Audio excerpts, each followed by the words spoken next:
Ukraine ने रूस पर जो चौंकाने वाला खुलासा किया है, उसका दुष्प्रभाव यूरोप समेत पूरी दुनिया को झेलना पड़ सकता है। खुद रूस का कहना है कि यह हमला भी पर्ल हार्बर की तरह था। अब सवाल यह है कि रूस इसे पर्ल हार्बर क्यों कह रहा है। दरअसल 1941 में जापान की नेवी ने यूएस फ्लीट पर पर्ल हार्बर में कुछ ऐसा ही चौंकाने वाला हमला किया था, जिस हमले के बाद अमेरिका को भी द्वितीय विश्व युद्ध में शामिल होना पड़ा था। मतलब साफ है, क्या रूस हिरोशिमा और नागासाकी की याद दिला रहा है।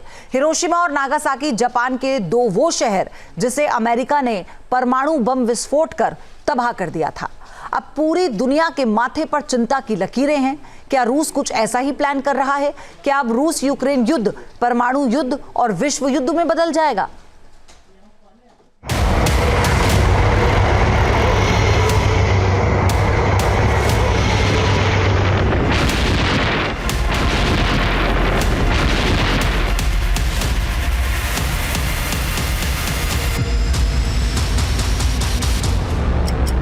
इस घड़ी में वक्त जैसे जैसे आगे बढ़ रहा है, यूक्रेन समेत पूरे यूरोप की सांसें अटक रही हैं।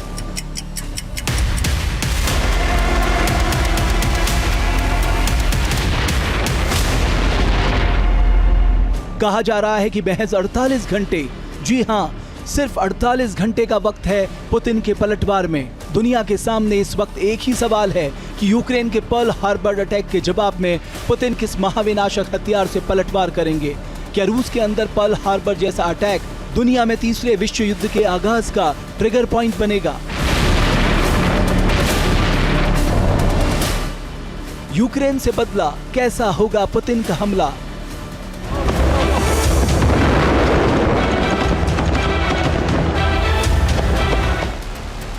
क्या पुतिन न्यूक्लियर अटैक कर देंगे?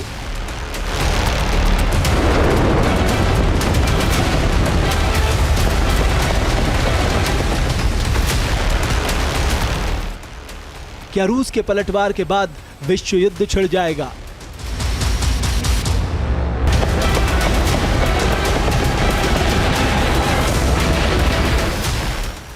एक जून को ऑपरेशन स्पाइडर वेव के तहत यूक्रेन के ड्रोन अटैक ने दुनिया को टेंशन में डाल दिया है। यूक्रेन ने ऑपरेशन स्पाइडर वेव के तहत रूस पर ड्रोन हमला कर 40 से ज्यादा लड़ाकू विमानों को बर्बाद कर दिया और 5 एयरबेस के इंफ्रास्ट्रक्चर को निशाना बनाया।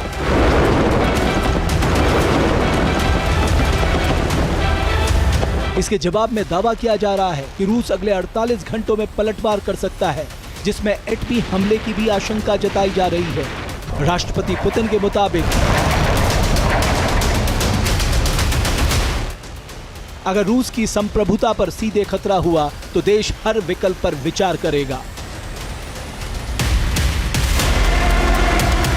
रूस पर हुए हमले के बाद डिफेंस एक्सपर्ट ऐसी आशंका जता रहे हैं कि रूस न्यूक्लियर वॉर के विकल्प को आजमाने पर विचार कर सकता है, क्योंकि पुतिन अक्सर यूक्रेन और उसके समर्थक देशों को परमाणु हमले की धमकी देते रहे हैं।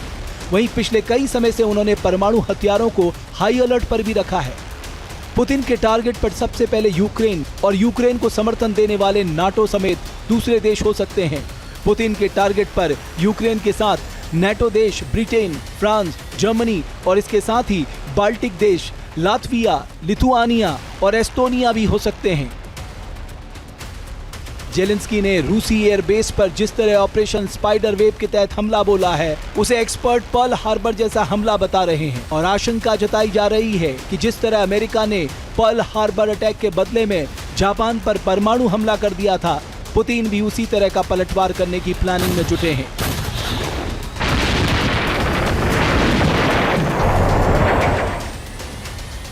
पुतिन के पलटवार से दुनिया इसलिए भी डरी हुई है क्योंकि पुतिन के पास एटमी जखीरों के साथ साथ अपने एटम बम को दुनिया के किसी भी कोने में दागने की क्षमता वाली मिसाइलें हैं। ऐसे में यूक्रेन की मदद करने वाले हर देश खौफ में है, क्योंकि पुतिन का प्रतिशोध तबाही और कैसा प्रहार करेगा ये कोई नहीं जानता। पुतिन बदले के लिए क्या प्लानिंग कर रहे हैं, इसका सिर्फ अंदाजा लगाया जा रहा है। लेकिन जो बात तय है वो ये है कि पुतिन अपने दुश्मन जेलेंस्की से हिसाब बराबर करने के लिए तैयार हो गए हैं और ये बदला पर्ल हार्बर से ज्यादा भयानक और तबाही मचाने वाला हो सकता है।